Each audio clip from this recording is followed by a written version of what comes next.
Welcome. Have you ever found yourself wondering why your child does what they do?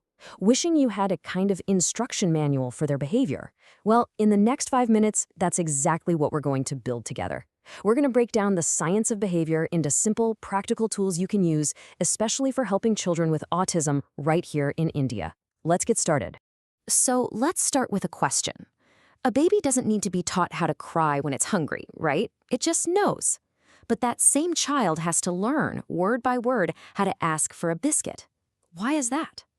Well, this simple question gets to the very heart of where all our behaviors come from. And that brings us to our first big idea, the difference between behaviors that are basically hardwired into us from birth and the behaviors that we pick up along the way. Okay, on one hand, you have what scientists call phylogeny. Just think of it as nature. This is our built-in programming, the stuff we get from evolution, like reflexes. That baby crying for food, that's phylogeny. It's an instinct for survival. And on the other hand, you have ontogeny.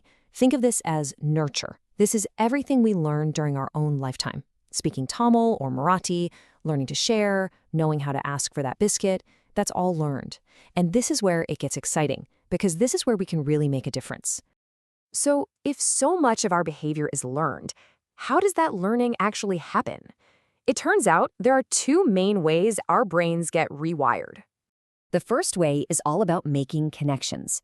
It's called classical conditioning, but you probably know it from the story of Pavlov and his famous dogs. So, the story goes like this. Pavlov saw that dogs naturally drool when they see food. No learning needed. But then he started ringing a bell right before he gave them the food. He did this over and over. And you know what happened? Pretty soon, just the sound of the bell was enough to make the dogs drool. Their brains had learned to associate the bell with food. Now that's interesting, but for teaching new skills like communication, we need to focus on a second, much more powerful type of learning. It's not about reflexes, it's about choices. And this is called operant conditioning. It's actually a really simple idea. Any behavior that is followed by a good result is more likely to happen again. It's all about the consequences. This is the absolute cornerstone of ABA. This idea about consequences leads us to an incredibly powerful tool. It's a simple formula that helps us understand pretty much any learned behavior we see. Now, the fancy name for it is the four-term contingency, but let's not worry about that. Let's just call it the recipe for behavior. Because just like a recipe, it has a few key ingredients that have to come together. Here are the 4 ingredients. First, you need motivation. What does someone want in that moment? Second, you need a signal, a clue that what they want is actually available. Third comes the behavior itself. And finally, fourth, the consequence, what happens right after. So let's zoom in on those first 2 ingredients because they really set the stage for everything else. We're talking about the want and the signal. The want has a technical name, a motivating operation. All that means is something in the environment that temporarily makes you want something more or want it less. For instance, if you haven't had water in a few hours, your thirst establishes water as something you really, really want. But right after you drink a big glass of water, that feeling of being quenched abolishes its value. You want it less. Simple as that. Okay, so what about the signal? We call that a discriminative stimulus, or SD for short. Think of it like a green traffic light. It doesn't make you go, but it signals that if you go now, it'll work out. So, seeing an open jar of biscuits on the kitchen counter, that's an SD. It's a signal that if you ask for a biscuit, you'll probably get one. But if that same jar is closed and put away in a high cupboard, that's a different signal, a stimulus delta. It signals that asking right now probably isn't going to work.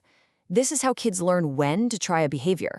All right, enough with the terms. Let's put this all together and see how this recipe actually works in a real-life situation, something you might see in any home. Let's say we have a little girl named Priya, and we want to teach her to ask nicely for a biscuit instead of just pointing or getting upset. We can actually use our recipe to set up the perfect teaching moment. First, let's get the motivation right. We'll do this when Priya is a little hungry, so she actually wants a biscuit. That makes it valuable to her. Then, the signal. Mom takes out the biscuit jar, opens it, and puts it where Priya can see it. The stage is set. Now for the behavior. We gently help Priya say, "Biscuit, please." The moment she does, we deliver the consequence. She immediately gets the biscuit and some happy praise like, "Wow, you used your words." And that's it. You've just used the entire recipe.